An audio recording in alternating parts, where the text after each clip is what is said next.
स्वागत है। Finally RRB के द्वारा ऑफिशियल नोटिफिकेशन आउट कर दिया गया है।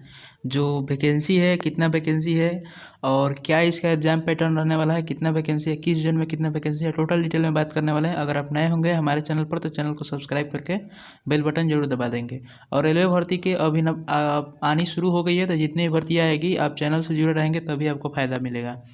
तो बात करते हैं कि ये जो वैकेंसी है, ये आपको पता होगा कि असिस्टेंट लोको पायलट की वैकेंसी है। ठीक है, इसमें आपको आईटीआई और आप 10th पास हैं, किसी भी ट्रेड से अगर आप आईटीआई हैं, वेरियस ट्रेड है इसमें, ठीक है ना, तो आप बिल्कुल इस फॉर्म को भर सकते हैं। तो इसमें हम बात करेंगे कि कौन कौन सा ट्रेड है एलिजिबल है। इसी नोटिफिकेशन में पूरे डिटेल में बात करने का पूरे ये 28 पेज के नोटिफिकेशन है जैसे आता है। और हम कल ही वीडियो बनाकर बताया था कि इसमें कोई त्रुटि नहीं लग रही है। जो भी एम्प्लॉयमेंट न्यूज़ जो आया था उसमें कोई हमको त्रुटि नहीं लग रहा था, इसलिए हम बता रहे थे एकदम ऑथेंटिकेट होकर कि ये सही है और आपका नोटिस ज़रूर आ जाएगा। तो ठीक वैसा ही हुआ, कल आने का ज़्यादा पॉसिबिलिटी था लेकिन ये आज ही आ गया। तो आइए हम देखते हैं कितना वैकेंसी इसमें दिया गया है और आपका वैकेंसी बढ़ने का क्या चांस है। ठीक है ना, ये government of India ministry of railway recruitment board detail centralised employment notice CAN 1/2024। ठीक है, ये जितने भी जोन्स हैं, requirement of assistant loco pilot.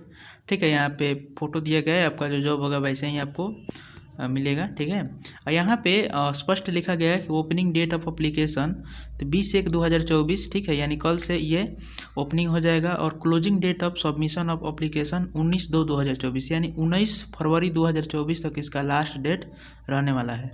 ठीक है, और मॉडिफिकेशन के लिए भी आपको टाइम दिया जाएगा। मान लेते हैं कोई गलती हो जाएगा तो 20 फरवरी 2024 से लेकर 29 फरवरी 2024 तक आप मॉडिफाई कर पाएंगे। इसमें जो पोस्ट रहने वाला है ये ऑनलाइन ही सबमिट होना है, ये सब कल ही हम बता दिए थे, सब उसमें भी लिखा था। और इसमें जो पोस्ट रहने वाला है असिस्टेंट लोको पायलट लेवल 2 का सैलरी इसमें रहेगा 19,900 आपका बेसिक पे रहेगा। मेडिकल स्टैंडर्ड जो आई का होता है A1 रहना चाहिए आपका। और 1/7/2024 से आपका एज कैलकुलेट होगा। ठीक है, यानी 1 जुलाई 2024 से। और इसमें जो पोस्ट अभी भी दिए गए हैं 5696 ही दिया गया है, यानी 5696। तो बढ़ेगा कि नहीं बढ़ेगा वो बात का बात है, लेकिन बढ़ना चाहिए, एक गलत बात है। कल बहुत लोग बोल रहे थे कि इसमें जीरो छूट गया है, तो ऐसा कुछ हुआ नहीं है, जीरो नहीं छूटा है। अब ये तो मतलब क्या ही कहा जाए, वैकेंसी काफ़ी कम सब लोग को लग रहा होगा नहीं है। लेकिन देखिए इसी में अब हम लोग बात करने वाले हैं जो भी इसमें दिए गए हैं, बहुत कुछ कंडीशन भी इसमें है इस पर। ये जो अप्लीकेशन फॉर्म आप 20/2/2024 से 29/2/2024 तक आप मतलब कोई मतलब एरर हो गया तो आप करेक्शन कर पाएंगे। इसका एग्जाम पैटर्न CBT 1 होगा, CBT 2 होगा, फिर आपका साइको टेस्ट होगा। ठीक है, ALP के लिए। ठीक है, और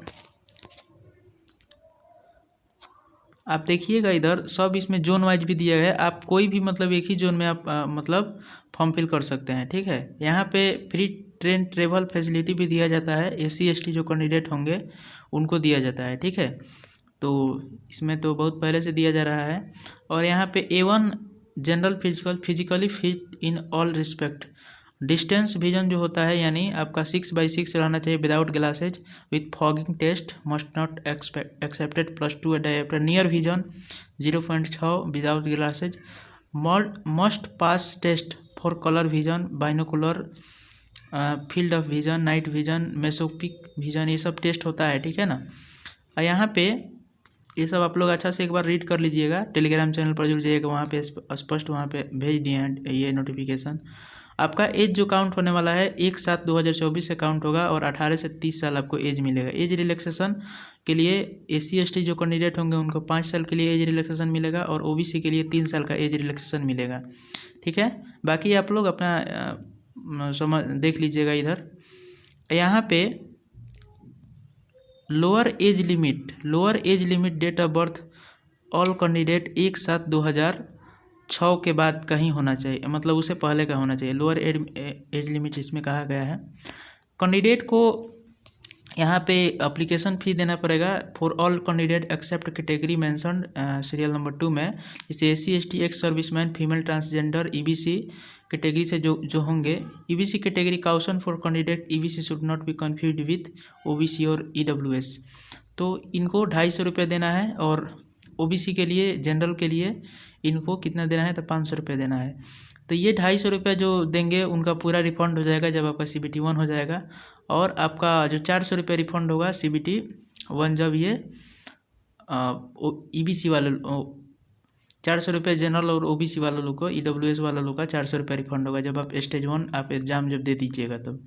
ठीक है, तो यहाँ पे स्पष्ट बता दिया गया है। ठीक है, ये बात अब हो गया। जो मेन पॉइंट है आपका कास्ट सर्टिफिकेट, OBC सर्टिफिकेट, ये सब लगेगा जब आपका DV होगा। इसमें DV जब होता है तब का लगता है। तो ये तो बहुत मतलब अभी पहले ये होगा।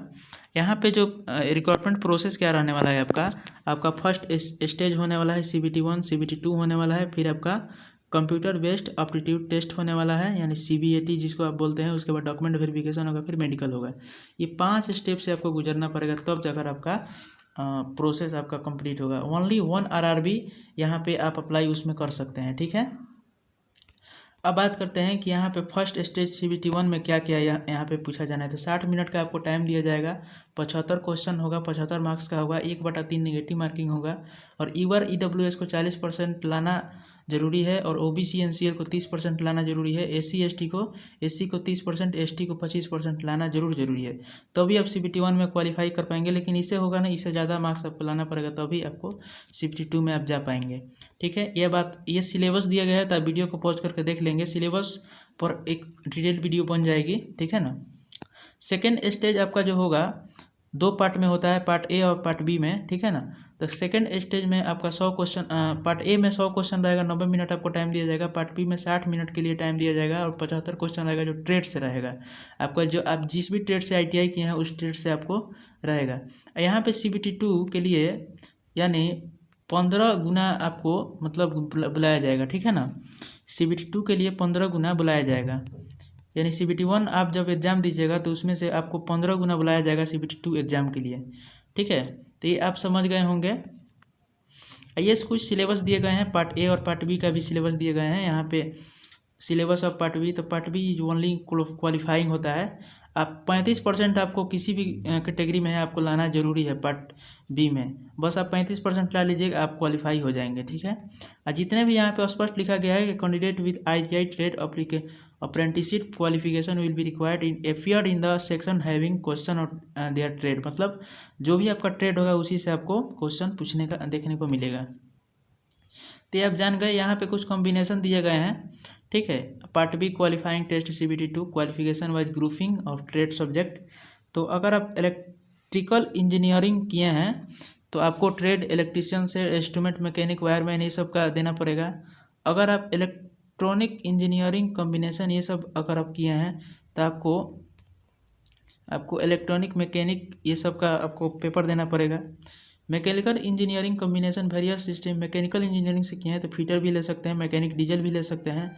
ये सब जो है आप एक बार वीडियो को पॉज करके देख लेंगे। ठीक है, नोटिफिकेशन को पहले पढ़ लेंगे, उसके बाद अगर आप एलिजिबल होंगे तभी आप फॉर्म फिल करेंगे। और यहाँ पे आपका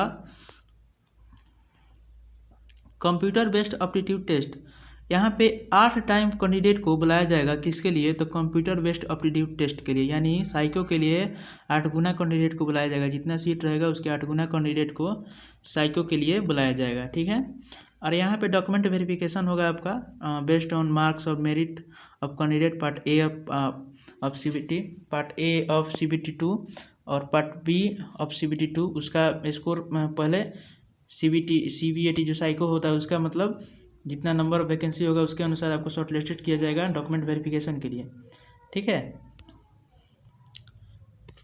और यहाँ पे हाउ टू अप्लाई के लिए कल से ज़रूर आपको देखने को मिलेगा। जैसे अप्लाई होगा हम इन्फॉर्म आपको कर देंगे क्या क्या ज़रूरी है, कैसे अप्लीकेशन फॉर्म आपको करना है।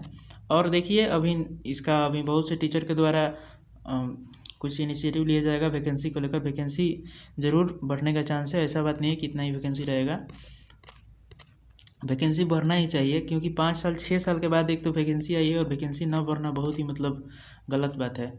और यहाँ पे आप देख पाएंगे असिस्टेंट लोको पायलट लेवल 2 का होता है A1। इसका यहाँ पे स्पष्ट लिखा गया है मैट्रिकुलेशन और यहाँ पे NCVT और ACVT, यानी आप NCVT से किए होंगे, अभी NCVT से ITI हो रहा है, पहले ACVT से होता था जो सरकारी से करते थे। तो अगर आप ACVT से किए हैं तो भी आप एलिजिबल हैं, NCVT से किए हैं तो भी आप एलिजिबल हैं।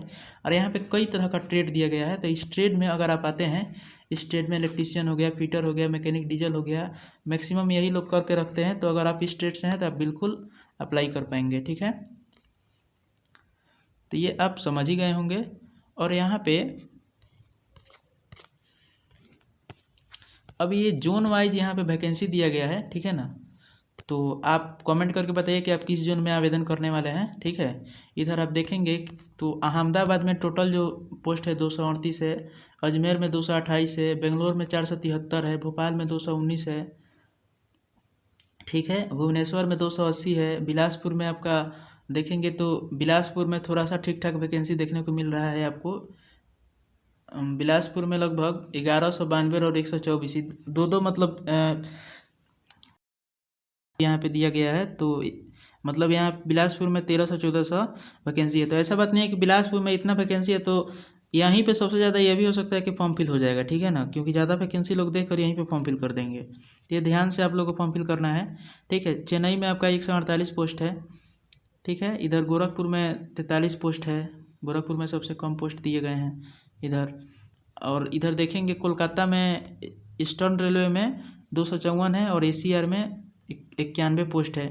मालदा में ईस्टर्न रेलवे में 161 पोस्ट है। और सेंट्रल रेलवे जो मुंबई होता है वहाँ पे 411 पोस्ट है, ठीक है। सेंट्रल रेलवे मुंबई में 411 पोस्ट है, वेस्टर्न रेलवे में 110 पोस्ट है और ACCR में 26 पोस्ट है। तो इस प्रकार मतलब सीट को ब्रेक किया गया है। सिकंदराबाद में देखेंगे तो 559 सीट है, ठीक है। और इधर रांची में 153 सीट है, ईस्ट कोस्ट रेलवे में 199 सीट है। टोटल जो सीट है यहाँ पे स्पष्ट लिखा गया है कि 5696, यानी ईवार से आपका 2499 पोस्ट है। और OBC ये वाला हो गया 560 EWS हो जाएगा, और ये ST वाला हो जाएगा, ये SC वाला हो जाएगा, ठीक है। तो उस टाइप से यहाँ पे पोस्ट को ब्रेक किया गया है, तो आप देख लेंगे। और यहाँ पे format of SC ST candidate, ये SC ST जो कैंडिडेट होंगे उनको बनवाना पड़ेगा, तो DB के समय भी बनवा सकते हैं। OBC क्रीमी लेयर ये सब सर्टिफिकेट ये जो है ये बनवाना पड़ेगा, सेल्फ डिक्लेरेशन देना होता है। और EWS सर्टिफिकेट भी उस समय आपको देना पड़ेगा। इसी फॉर्मेट में आपको जब डॉक्यूमेंट वेरिफिकेशन होगा तो ये सब देना होता है। और यहाँ पे EBC सर्टिफिकेट भी यहाँ पे दिया गया है, EBC सर्टिफिकेट जो है यहाँ पे ये सब भी आपको देना पड़ेगा। Self declaration to be submitted by candidate from minority community for waiver examination fee. तो ये सब माइनॉरिटी होंगे तो आप मतलब दे सकते हैं, ये सब आपको देना पड़ेगा जब आपका डॉक्यूमेंट वेरिफिकेशन होगा। यहाँ पे जो 2018 में जो आया था उसी टाइप से यहाँ पे है।